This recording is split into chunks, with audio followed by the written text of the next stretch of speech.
নমস্কাৰ তো যিসকল আছে যে এতিয়ালৈ এলটমেণ্ট পোৱা নাই আৰু আপগ্ৰেডেশ্যন পোৱা নাই তেওঁলোকৰ বাবে এই ভিডিঅ'টো ইতিমধ্যে যিটো ভেকেঞ্চি লিষ্ট এইটো আহি গৈছে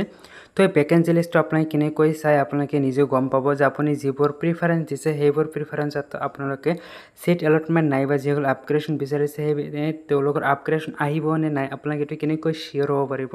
তো সেইটো আপোনালোকক জনাম এইটো ভিডিঅ'ত তো ভিডিঅ'টো আপুনি সম্পূৰ্ণ শেষলৈ চাব নিশ্চয় সকলোখিনি আপোনালোকে বুজি পাব আৰু ভিডিঅ'টোত আপোনালোকে যদি লাইক কৰে লাইক কৰিব আৰু আপোনালোকৰ বাবে কষ্ট কৰি ভিডিঅ' বনোৱা হয় আপোনালোকে প্লিজ আপোনালোকে চেনেলটো ছাবস্ক্ৰাইব কৰিবলৈ নাপাহৰিব তো আমি ইয়াতে লিষ্টটো চাম প্ৰথমতে মই আপোনালোকক ক'ব বিচাৰিছোঁ যে আপোনালোকে এইটো যিটো ভেকেঞ্চি লিষ্ট এইটো হ'ল ফাৰ্ষ্ট ৰাউণ্ড অৰ্থাৎ ফাৰ্ষ্ট ৰাউণ্ডত যোৱাৰ পিছত যিটো আহিছে ছেকেণ্ড যেটো ফাৰ্ষ্ট ৰাউণ্ডত যেটো গুছি গৈছে তাৰ পিছত যেটো এটো লিষ্ট হেতু লিষ্ট এটো সেকেন্ড যেটো ভেকেন্সি হেতু নহয় তথাপিও আপোনাক ইয়াৰ পৰা আপোনাক বহুত আপোনাকে জানিব পাৰিব আৰু আপোনাক বহুত এটো বুজিব পাৰিব কাৰণ প্ৰতিটো কলেজৰ প্ৰতিটো ব্ৰাঞ্চত কিমানটা সিট খালি আছে এটো জানিব পাৰিব লগতে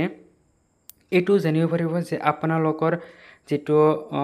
ভেকেন্সি আপোনাক প্ৰিফাৰেন্স দিছে যেটো কলেজ যেটো ব্ৰাঞ্চত আপোনাক প্ৰিফাৰেন্স দিছে হেবৰ প্ৰিফাৰেন্স সিট খালি আছে নে নাই আপোনাক হেতু কেনেকৈ বুজিব এটো ফাৰ্ষ্ট ৰাউণ্ডৰ আপোনাক হেতু আগতে জানি লওক যে এটবিলাক ফাৰ্ষ্ট ৰাউণ্ডতে খালি আছিল নে নাছিল তাৰ পিছত আপোনাক সেকেন্ড ৰাউণ্ডতে বুজিব পাৰিব সেকেন্ড ৰাউণ্ড যেতিয়া আহিব তেতিয়া মই আপোনাক বিতংভাৱে জনাম তো এটো ফাৰ্ষ্ট ৰাউণ্ডত আপোনাক বুজি লওক আৰু আপোনাক জানি লওক যে কোনটো কলেজৰ কোনটো ব্ৰাঞ্চত কোনটো কাষ্টত সিট ভেকেন্সি খালি নাই তো আপোনাক যদি খালি নথকা যেটো কলেজ বা ব্রাঞ্চ আছে হেতু যদি আপোনাকে প্ৰিফাৰেন্স দিয়ে তেনহলে আপোনাক এলটমেন্ট নাহিব তো এই কাৰণে থাৰ্ড ৰাউণ্ড এলটমেন্টৰ আগতে যেটো প্ৰিফাৰেন্স দিব লাগে এটো আপোনাকে মাস্ট বি আপোনাকে ভালকৈ এটো ভালকৈ চালি জাৰি চাই বুজি তাৰ পিছত আপোনাকে কৰিব তো আপোনাকে নিশ্চয় আপোনাকে ওয়েট কৰিব 8 তাৰিখত আপোনাকে জনাম মই ভিডিঅ'ত আপোনাকক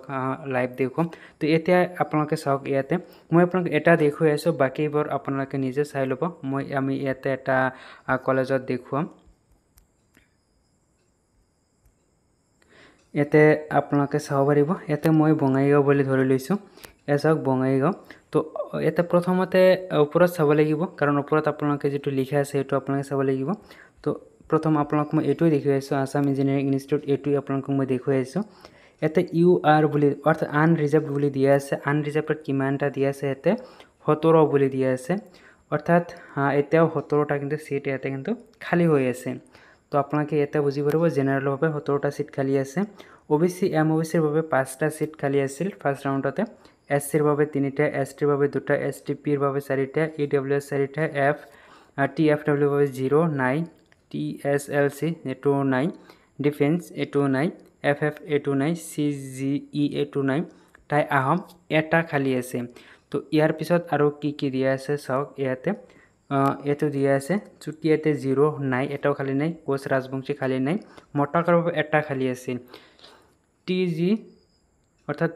টিজিএলসি এটোত নাই মৰান নাই টোটাল ইয়াতে 17টা স্যাৰ পিডব্লিউ হ্যান্ডিক্যাপ্টৰ বাবে আছে দুটা সিট খালি আছিল তো এইখিনি কথা আপোনালোকে কিন্তু বুজিব পাৰিছে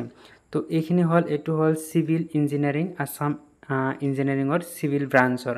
এতিয়া আমি যদি আৰু এটা চাও এসব বঙাইগাঁও বুলি এটা দিয়া আছে ইয়াতে ইউ অর্থাৎ আনরিজার্ভ 9টা খালি আছে বাকি তার পিছত টু কি হয় এটো আপোনালোকে চাব লাগিব এটো হল ওবিসি এমওবিসি এর ভাবে কিমানটা 3টা খালি আছে এনে কিন্তু আপোনালোকে চাব পাৰিব এইবিলাকত খালি নাই এইবিলাক যদি আপোনালোকে ব্ৰাঞ্চটো আপোনালোকে দি থয় তেনহলে কিন্তু আপোনালোকে এই ক্যাটাগৰী সাবজেক্টৰ যদি ব্ৰাঞ্চটো দি থয় ইয়াতে বঙাইগাঁও পলিটেকনিকৰ সিভিল ব্ৰাঞ্চত কিন্তু এটা সিট নাপাব কাৰণ এটা সিটেই নাই আৰু কেনেকৈ ইয়াতে সিট খালি নাই এটা কেনেকৈ সিট পাব সেই কাৰণে আপোনালোকে প্ৰিফাৰেন্স দিয়াৰ আগতে আপোনালোকে এটো ভালকৈ চাই বুজি তাৰ পিছত আপোনালোকে প্ৰিফাৰেন্স দিব লাগিব তেতিয়াহলে আপোনালোকৰ 90% চান্স থাকিব সিট পোৱাৰ তো আপোনালোকে এটো আপোনালোকে ভালকৈ চালি জাৰি চাই তাৰ পিছত দিব এটা যদি আমি এতিয়া চাও যেটো অটোমোবাইল এটো এই অটোমোবাইল চাও বঙাইগাঁৱত এটা 5টা খালি আছে জেনাৰেলৰ ওবিসি এমওবিসি এর এটা এসটি এসসি এসটি এটো নাই এসটিপি এর ভাবে দুটা সিডব্লিউএস এটা আছে এটোত নাই ডিফেন্স এটো নাই আইসিজি এটা আছে তাই আহম এটা আছে ইয়াৰ পিছত যদি আমি আৰু চাও চুটিয়া এটা নাই কোচ ৰাজবংশী নাই মটাকৰ ভাবে এটা দিয়া আছে টিজি এলসি এটা দিয়া আছে মরান এটা দিয়া আছে টোটাল এটাও কিন্তু 15টা খালি আছিল তো এটা তো কমাইছে হয়তো এটা 6টা নহলে 7টা মান 8টা মান আছে কাৰণ যেটো সেকেন্ড ৰাউণ্ড এটো মধ্যে আহি গৈছে তেওঁলোকে এডমিশ্যন যেতিয়া কমপ্লিট হৈ যাব তেতিয়া আৰু এটা লিষ্ট আহিব, তেতিয়া আপোনালোকে ফাইনেলটো চাব পাৰিব, অৰ্থাৎ ইয়াতকৈ অলপ কম হ'ব। তো নিশ্চয় সকলে বুজিব পাৰিছে, যদি বুজা নাই কমেণ্ট কৰিব, আৰু আমাৰ লগত যদি কণ্টেক্ট কৰিবলৈ কয় হোৱাটছএপত কণ্টেক্ট কৰিব পাৰে, নিশ্চয় আপোনালোকক এই ক্ষেত্ৰত আপোনালোকক সহায় কৰা হ'ব।